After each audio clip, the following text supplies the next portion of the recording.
Hello friends, welcome to my YouTube channel Computer Science Classes by Nikhil Srivastava. And in this video lecture we will study about the friend function. So before trying to understand friend function, let us try to understand the need behind friend.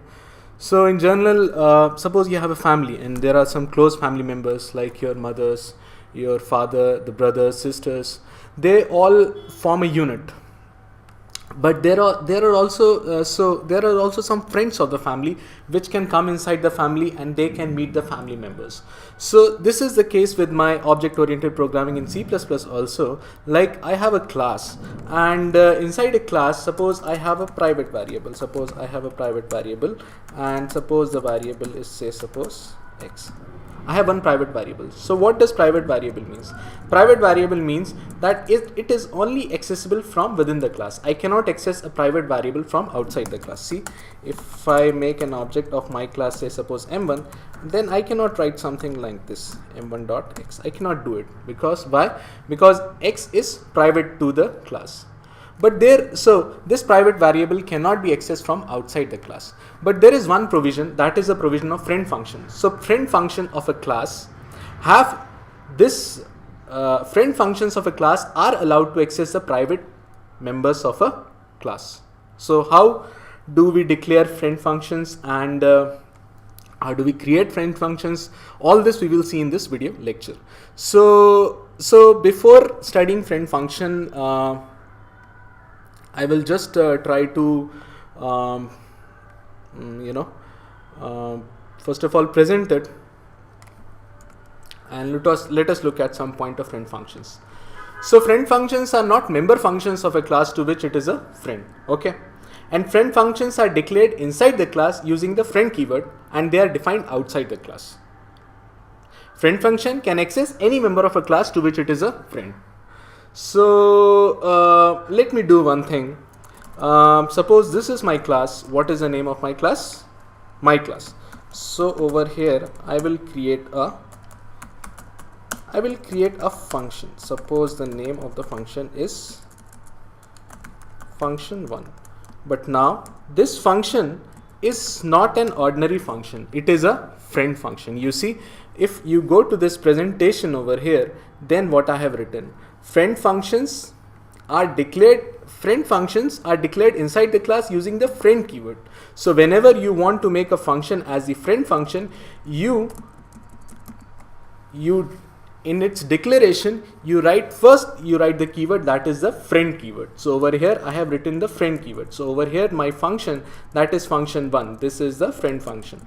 So I'm just going to remove it from here. So again, if you go over here, you can see friend functions are declared inside the class using the friend keyword, and they are defined outside the class. Okay, so friend functions are not member functions of the class. Okay, so what does all this mean? See, inside my class I can just have a declaration of the friend function. I just declare the friend function.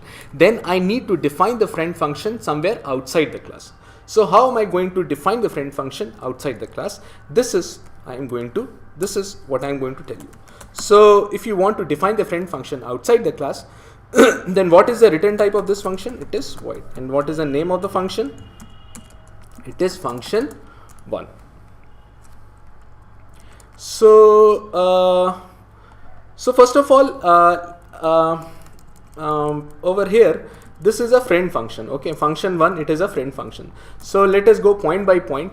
Friend functions are not member functions of a class to which it is a friend. See, over here in this my class, the function1 is a friend function.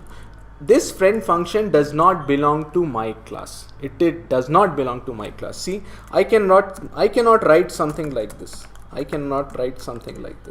M1 is an object of class. Which class? My class. Through M1 I cannot access function1. You see, if I write, then it results in a compile time error. Unable to resolve identifier function1.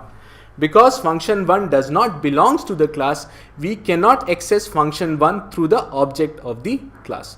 So always remember that friend functions are a kind of very special type of functions which do not belong to the class but still have the capacity, or they are allowed to access the private members of a class. Okay, like this. Now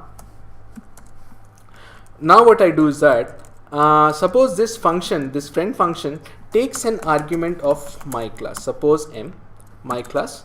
This is just a declaration, and over here I write something like this, my class m, and now I write cout m dot x. If I write like this, then what does this mean? Suppose in this class I also declare a constructor. So how will I declare the constructor? My class integer x. Now we have studied about the this pointer, so I can use the this pointer, this dot x equal to x. See over here, my instance variable name is x. What is the name of the instance variable? It is x. And what is the name of this variable? This local variable is also x. So I can write this arrow x is equal to x. Alright. So when I write this arrow x, that means the x of the current object, and this x is the local variable. Alright. So I have created a constructor of the class. So now I can do something like this, 10. Alright. Now that means for object m1 the value of x is 10. Now there is a function. What is the name of the function? Function 1. This function 1 is not a member function of my class. Instead it is declared in the global scope. You see, it is defined in the global scope. So if I need to call function 1, what will I do? I will just write the name of function, and then I will pass the argument. And what is that argument? It is an argument of type of object of my class. So I have an object of my class, that is m1, and this function 1 is expecting an argument of what class? It is expecting an argument of my class. So over here this m1 gets passed on to m, and then I print m dot x. So you can see this x is a private variable. If this x is a private variable and my class is ending over here, see, this class only is from here to here. Okay, and I am accessing this x variable from outside the class. I am accessing this x variable from outside the class.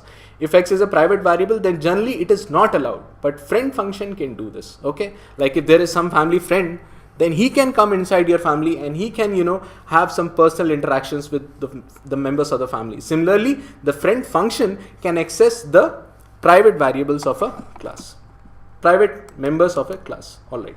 So now I will clean and build this application.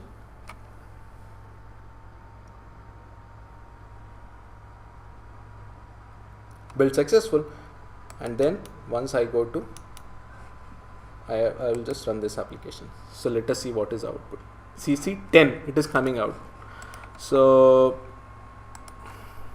I can write something like this. Inside the friend function, the value of x is, alright, like this. And then I will, I will give a new line marker like this. Alright. And then again I will go to clean and build this application, and then I will run this application. So once when I run this application, inside the friend function, the value of x is 10. See, x is a private variable and the value that has been set for m1.x was 10. m1's x was 10, and that x I am accessing somewhere outside the class. So this is a friend function. Which function? The function 1, it is a friend function. So again, let us go to my presentation. Friend functions are not members of a class, or not member functions of a class to which it is belongs. Yeah, we saw that just because if I were to write m1 dot function 1, then it was giving an error. See, m1 dot function m1 dot function 1. If I write like this, then it will result in a compile time error. I cannot do this. That means function 1 does not belong to the class because it cannot be accessed through the object of the class.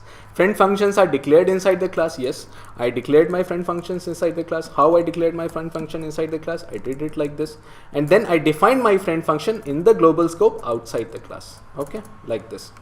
Friend function can access any member of the class to which it is a friend. So over here, this function 1 is a friend to my class. So it has access to all the member variables and functions inside my class. So here the thing is that x is a private variable, but inside the friend function I can access the private variable. But there is a specific condition. What is the specific condition? I cannot do something like this. I cannot directly access x. See, x is a private variable. I cannot write directly accessing x. The value is, suppose I cannot directly access x. Okay, if I do like this, then it will result in an error. It is giving a compile time error, unable to resolve the identifier x. So you cannot directly refer a instance variable inside a friend function. You only do it indirectly through the object of the class to which the friend function belongs. See over here, friend functions are not associated with any objects.